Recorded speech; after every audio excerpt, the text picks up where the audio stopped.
Lord Moylan called for vigilance in future dealings with the bloc to ensure any cooperation preserves the UK as an independent nation. The Conservative peer also raised concerns about EU influence on economic disruption in Northern Ireland and diversion of trade.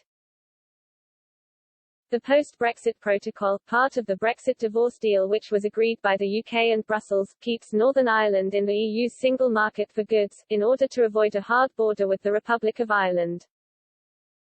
This impacts Northern Ireland's ability to trade freely within the UK because checks on some goods sent from Great Britain into the single market may in cases face restrictions, for not following EU rules.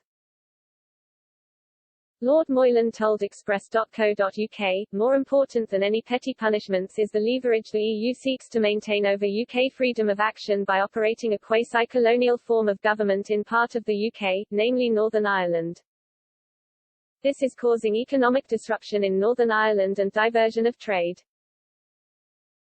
He went on to claim, it also lacks any democratic basis, since it has subjected the people of Northern Ireland to foreign rule with no say by them and denies them a vote in laws made for them by the EU, in apparent contradiction of rights guaranteed them by the European Convention on Human Rights.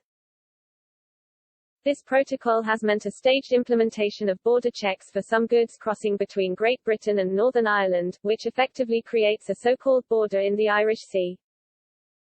This is incompatible with the European Convention of Human Rights, which is meant to provide freedom of trade.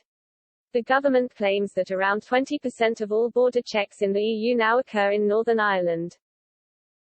The disruption with the protocol has led to 2 DUP leaders being ousted within a period of 5 weeks. Members of the Unionist community in Northern Ireland feel the protocol treats them different to the rest of the UK.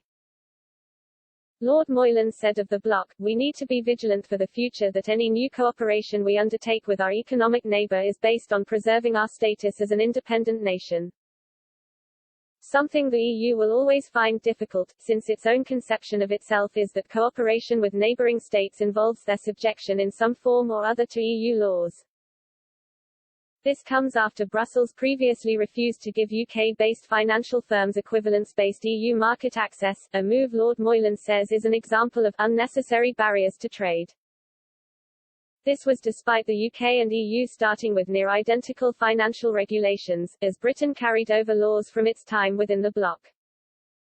In April, Lord Moylan shared a Daily Telegraph comment piece by Barnabas Reynolds, global head of the Financial Services Industry Group, who urged Britain to abandon hopes of EU equivalence and build its own regulations. The peer commented, "A very wise piece. We need to stop fretting about the fact that the EU is erecting unnecessary barriers to trade and use it as an opportunity to reframe our regulations to suit us.